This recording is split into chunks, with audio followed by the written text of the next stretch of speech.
Hello everyone, welcome back to Blightfall. I'm really sorry that it's taking so long between episodes here. I'm having terrible trouble with audio.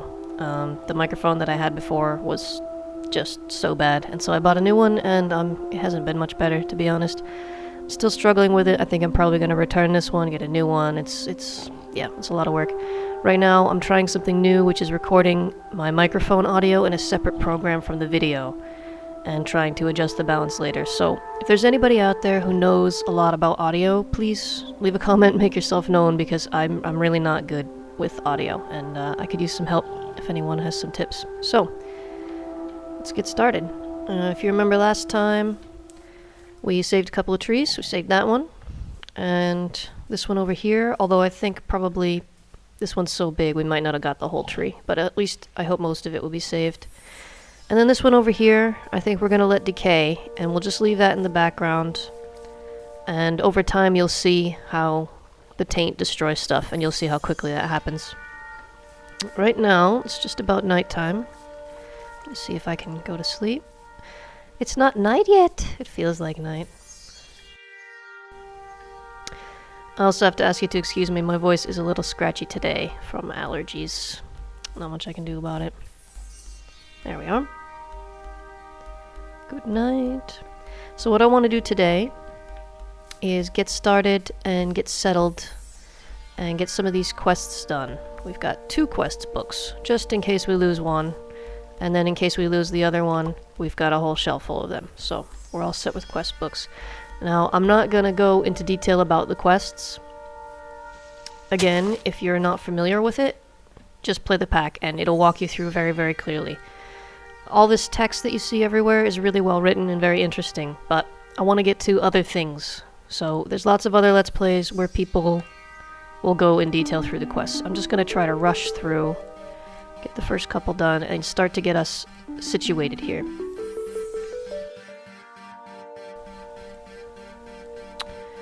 So I'm just doing the first 2 quests, which are basically just to teach you how to use the book. Now, what I will point out is the book is separated into categories, and these categories are people on our team, presumably sitting up on the ship in sky. The instructor is teaching us the basics.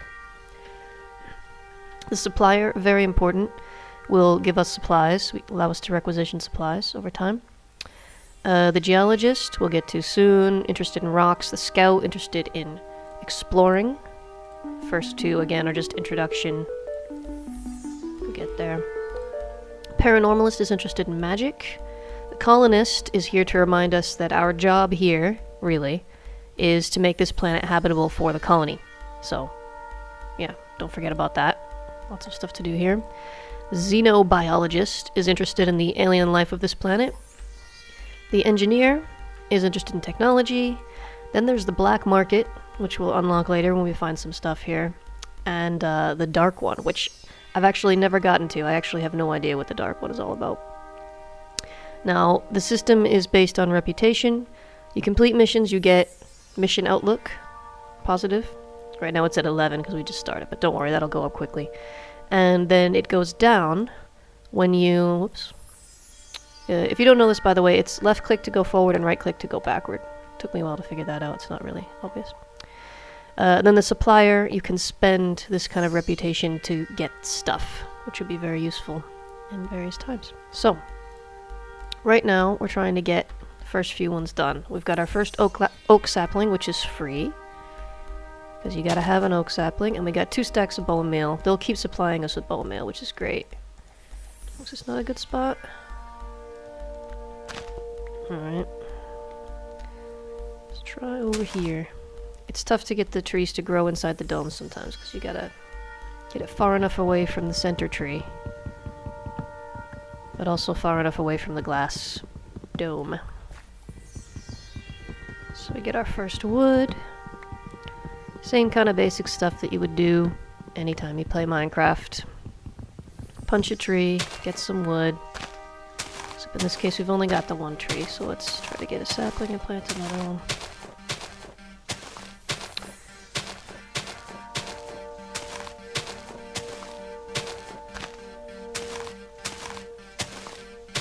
Oh, I got one. I didn't even notice. Okay. And we make our first crafting table. And that's this quest. In reward. Now you'll see this opens up a little help here, and this one will refresh every few hours in game. It'll just give you more bone meal. So with that's going to be really useful for a while. Now here it branches, and you get to choose whether you want tutorials on Tinker's Construct or not. Now, I don't need any tutorials because I know how to use Tinker's Construct. Once more, if you don't know how to use Tinker's Construct, oh, don't worry about it. Take those tutorials and you will learn. Alright, this is the part builder, tool station. I'm gonna need more wood. I'm gonna need more wood. One thing that is important to note, Tinker's Construct, the very start of it has been made a little easier in this pack. In that you don't have to make the stencil table, at least not at first. Because the chest with the stencils in it will be full. Well, not full, but it'll have all the basic stuff in it as soon as you put it down. So that'll save you a little time. And also, if you noticed, when I made the patterns, it made 4 instead of just 1. Let's start setting these up. We'll put them up here for now. Station, part builder.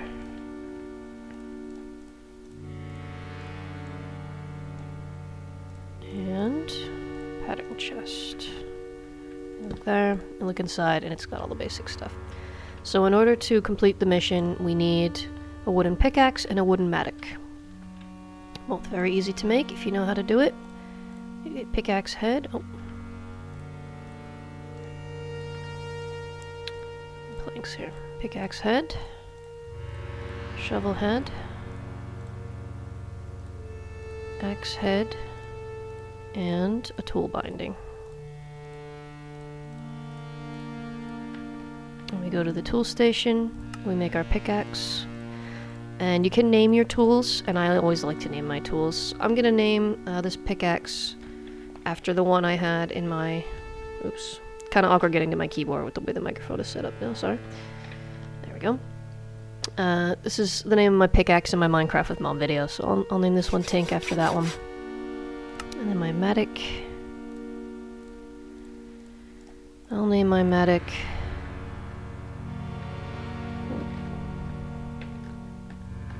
Hacks, because that's what it does. It hacks away at dirt and wood and... Oh, there we go. So, all set. I have certified my ability to tinker, and it will give me a book on materials, which we don't need to look at right now. Next thing is bread. And I'm just going to throw this on the shelf because we don't need it right now. If you look down at my hunger there, I've already lost, from all that running around earlier, I've already lost some hunger. So, we do have some food in here. None of it is very filling, but it's good emergency food. I'm going to see if we can avoid having to use that right now. If we break these trees, you'll see I've already got 1 seed, 2 seeds. Trees? They're not trees. They're little dead bushes, aren't they? Shrub. It's called shrub.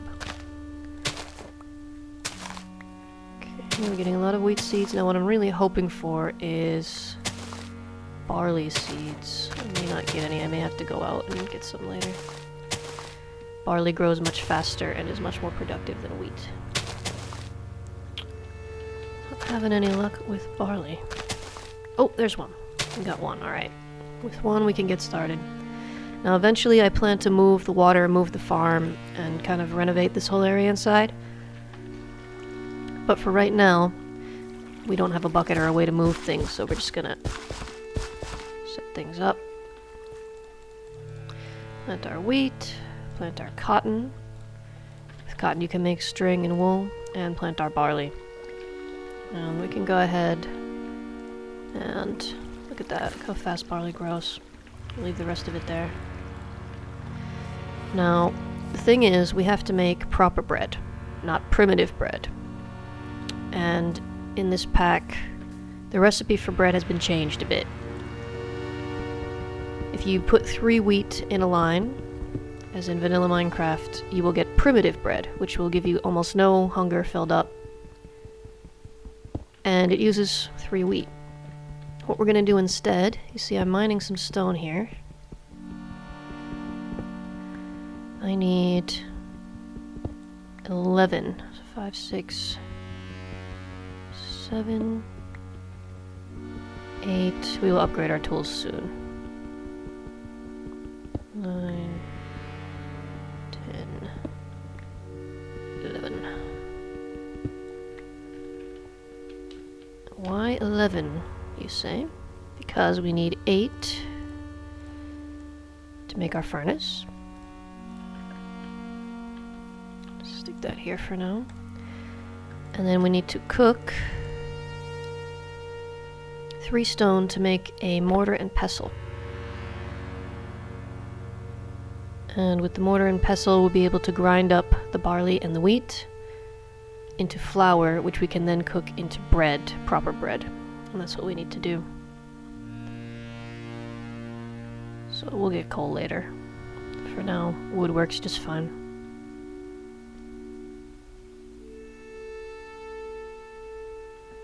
There we are. The recipe for the mortar and pestle is very simply this and this. Boom. Then you just put it in the crafting grid or in your inventory crafting grid with barley or wheat, and you get flour. You can then take the flour and put it in the furnace, and it will cook into bread. You can then also recook the bread into toast, which will give you a little bit more hunger and, more importantly, some variety. Variety is very important in this pack, which we will find out about soon. So, I'm going to go ahead and submit this first one. And it'll unlock. Let's grab our cooking for blockheads and dietary variety. Now this is going to take some time to get to. We need animals and things. But basically they're telling us that we need to have a variety of food because eventually... Ooh, get some sleep. Eventually the food that we eat will stop being effective and we'll have to eat something different. It's, I believe it's the spice of life. Get some bread. Eat our first bread that we've cooked ourselves, grown and cooked ourselves. Look at that. So, we're not going to worry about this just yet. We'll get to it soon. The next thing we want to do is tech up our pickaxe and also our mattock, because why not both? And to do that we need flint, which we'll get by punching gravel. Well, the mattock is useful for mining dirt, but not gravel. So we have to either craft a shovel for gravel, or just punch it like this. It's the same. I will eventually make a shovel, but...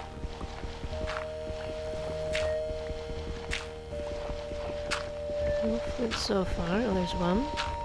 And we need an absolute minimum of 3 pieces of flint. Go on up here.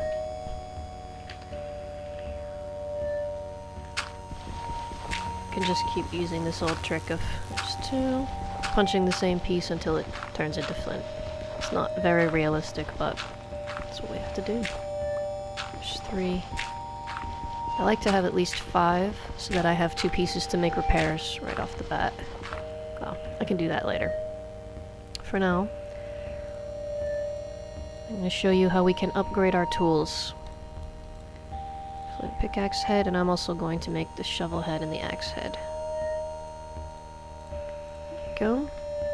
Now, very important, the first 2 or 3 times I did this, I immediately upgraded my pickaxe without first getting the quest. You have to have the pickaxe head in your inventory to complete the quest. There we go. Then you can go ahead and upgrade. To upgrade a tool, it has to be fully repaired. So you just put it with a piece of whatever it's made out of until it's at 100%. Then you go into the tool station, stick it there, and put your upgraded piece in the upgrade slot. There we go. Same thing with hacks over here.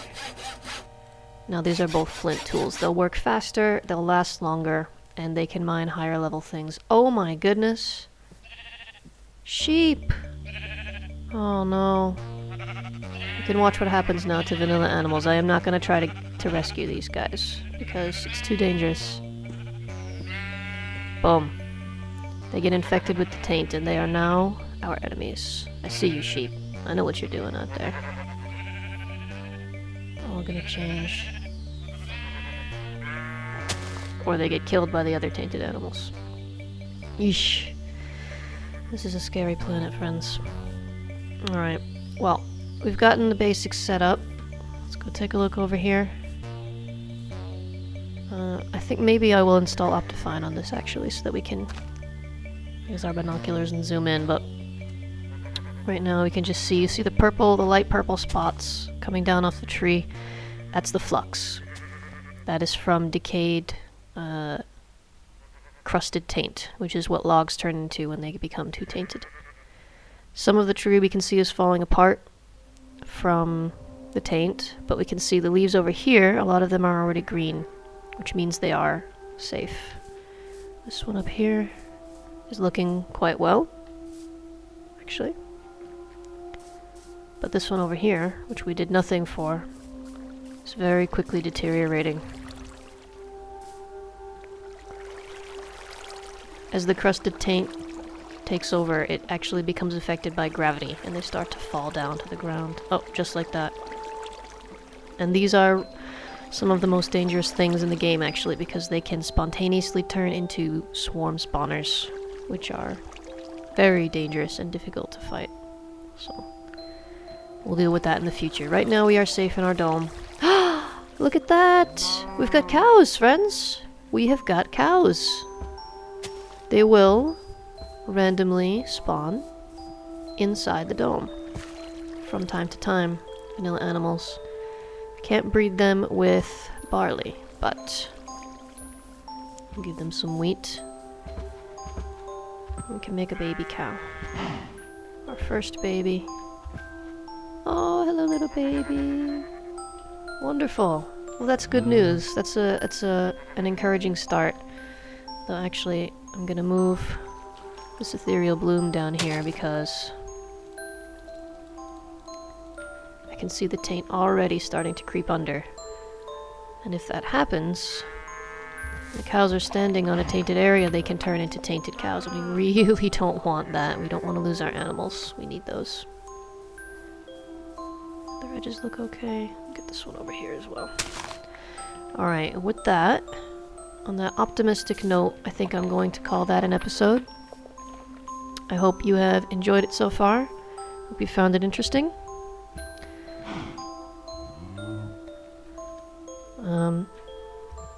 Thank you for joining me today. Again, if you have any comments or suggestions on the audio or the video, by all means leave a comment. I am very interested in what you have to say.